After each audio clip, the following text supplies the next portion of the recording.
Guys இப்போ வந்து place change பண்ணியாச்சு. சரி வாங்க அடுத்த பேட்டில் போட்டுடலாம். இப்போ இவனுக்குனால லெஃப்டில் மாற்றி வச்சுக்கலாம். வெயிட் பண்ணுங்க. சரி வாங்க ஸ்டார்ட் பண்ணிடலாம்.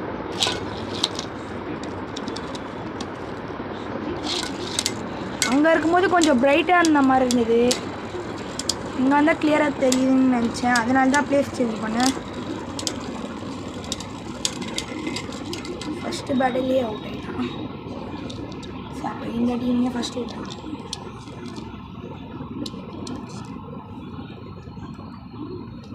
மாட்டிக்கிட்டான். நிற்க மாட்டானே. கீழே ஊந்துட்டாங்க. வெயிட் பண்ணுங்க கைஸ். நான் தான் ஒரு மிஸ்டேக் பண்ணியிருக்கேன்.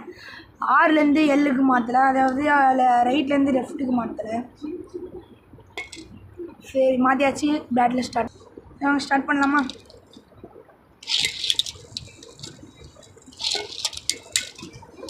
ஸ்டேடியம் ரெண்டுமே அவுட்டு, அதனால் ஒரு பாயிண்ட். Final battle.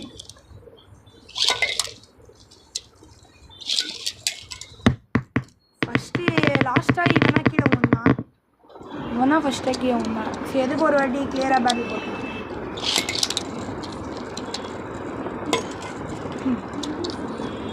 இதை வேறு பஸ்டட் ஆகிட்டே இருக்கிறான். போட்டான். சொல்லுங்க அடுத்த பேட்டில். சரி ஸ்டார்ட் பண்ணிடலாம். 3, 2, 1 3. ஃபஸ்ட்டு 2 ரைட்டு சொன்னல, அதனால 2 பேருமே ரைட்டில் மாற்றினேன். 2 பேருமே ஒரே பிளேடு தான், பட் கலர் தான் டிஃப்ரென்ஸாக இருக்கும். சோல்ஸ் பிரைஸாக தான் வின் பண்ணணும்னு நினைக்கிறேன்.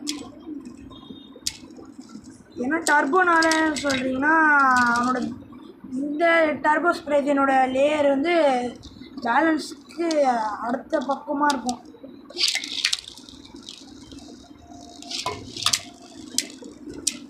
ஒன்று லெஜண்ட் ஸ்ப்ரைஸன் ரிங் அவுட் ஆனால் மட்டும்தான் ஜெயிக்க முடியும். இந்த பாயிண்ட் யார் எடுக்கிறாங்களோ ஜெயிச்சு முடிச்சிடலாம். ட்ரா தான் நினைக்கிறேன். எப்படி ட்ரா ஆச்சுன்னு தெரியல. சரி ட்ரை பண்ணுவோம். ஆமா லெஜண்ட் ஸ்ப்ரைஸன் ஒரு பாயிண்ட் அடிச்சேடு.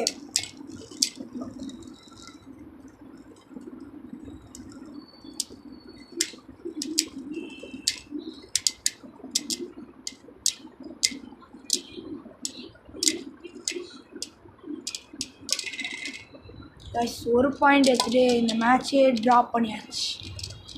தோணை இந்த வீடியோ முடிச்சுக்கிறேன். Take care. பாய்.